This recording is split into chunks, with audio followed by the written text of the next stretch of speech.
Welcome back. In the big breaking news, the judgment in the Noida land acquisition cases in the Allahabad High Court has ruled that land acquisition in 3 villages in the Noida area is scrapped and that land will now be returned to the farmers. They also said enhanced compensation for the other farmers who had also petitioned the court. Farmers from 63 villages in all had moved the court against their farmland being acquired by the state government, which had used the urgency clause to acquire that farmland, and it was then given on to private developers for housing complexes. Well, let's go across to Anand Zanane. Anand, bring us the details of that entire court order and what it means for all the parties involved. Well, Gargi, I couldn't hear your question very clearly, but I have one of the lawyers with me, Mr. Saurabh Basu, who is representing the farmers here. So just give us a sense of what the order is. We understand that only 3 villages, Shahberi, Asadullahpur and another village, they have been affected by this particular order, and enhanced compensation has been given to farmers. Just give us a brief overview of what the order is. The order is about the notification has been quashed of 3 villages. Right. That includes 2 of the villages of Greater Noida, that is Devla and one Chak Shahberi. One of the village of Noida is Abdullahpur, that has been quashed. These notifications have been quashed because there was no development in spite of having the urgency clause been invoked by them, but there was no development seen. And thereafter, all the other petitions, all the other villages have been given compensation enhancement. Right. Compensation has been enhanced by 64%, and thereafter there is 10% of the developed land to be given to the farmers. Above all, these all proceeding, when they will complete that, then only the Greater Noida and the Noida authority would take up this matter and proceed with the development in those lands.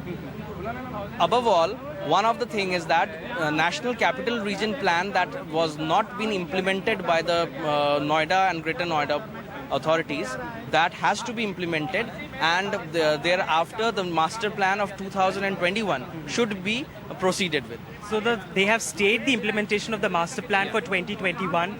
As long as these compliances of the National Capital Region Planning Board, that doesn't happen. That's essentially what it means. That is. The other thing that there is some confusion about is how many builders are now affected, because crores is at stake as far as investments is concerned, and there are middle class people who've taken EMI, so they're essentially worried. Is the development of only these 3 villages has been scrapped completely, or there are other development taking place in about 40 odd villages that also has been completely scrapped? The villages of Devla and Chak Shahberi as well as this Abdullahpur has been quashed.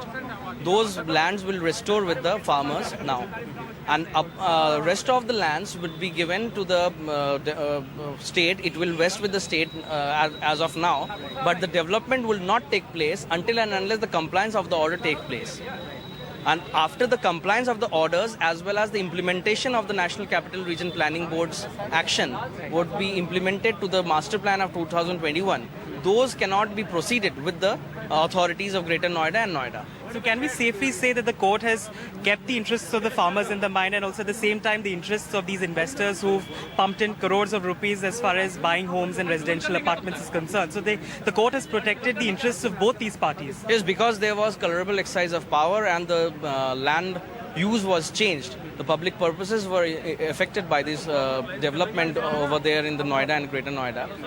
So therefore the court has taken this view that proper compensation has to be enhanced and given to them, and the developed land has to be compensated to them. Therefore 10% of the developed land is to be handed over to them. As a lawyer who's representing the farmers in this case, are you satisfied with this plea that all those farmers who came late to the courts as far as their particular cases were concerned, this enhanced compensation and giving away of the 10% of the developed land, is that a satisfactory solution to you as far as your problems is concerned, or are you going to challenge this in the Supreme Court? We will first look into the judgment as a whole, and thereafter we can give any opinion in this regard, whether we are proceeding further to the Supreme Court or we are sticking to this order. But prima facie, does it seem like a satisfactory order to you from the perspective of the farmers? As of now, for the time being, it is a good order. It's satisfactory to the compensation part, and the farmers are happy with it. But after all the petitions which has been dismissed on the ground of laches are coming late to the court and approaching late to the court, there has to be lookout in that matter. The judgment has to be seen, and we have to give an opinion to them. whether we can proceed further to the Supreme Court or not. Several of these investors were eagerly awaiting this particular judgment because their life savings were invested in these properties that were there. So this is also a breather for them essentially because their investments will not be completely done away with, although there is a stay on the development work in those 40-odd villages of Greater Noida because of the non-compliance of certain norms. But their investments, can we safely say, are safe? Their investments, I suppose, is safe for the time being because the compensations have only been enhanced and rest of the things are all lying with them, with the Noida and the Greater Noida authorities as well as with the state. So the builders are there developing, and the part which has been given in the order, it has been only given to the Noida authority, not to the builders as a whole. Thank you, Mr. Basu. Well, Gargi, this was Mr. Basu who represents the farmers, and he was elucidating on the legalese of this entire case, saying that it seems like a mixed bag of sorts. The court has tried to protect the interests of both the farmers and that of those investors who've pumped in crores of rupees and have taken EMIs and loans for buying those homes, those dream homes in these areas. So, as of now, essentially the order is that about in 40 villages of Greater Noida, the construction work has been stopped in those cases only in which they have not complied with the norms of the National Capital Region Planning Board. And once those norms are eventually complied with, construction work can start there. Enhanced compensation for farmers, 64% of the compensation that they've already got is the enhancement that they will receive from the state government in this case. And those farmers completely triumphant are those of these three particular villages. They will get their land back, and all the investment that has happened on that particular piece of land in these three villages, that will be completely razed to the ground. NDTV's cricket app, Android and iPhone, fastest scorecard, special analysis, and much more. Download free. ndtv.com/apps.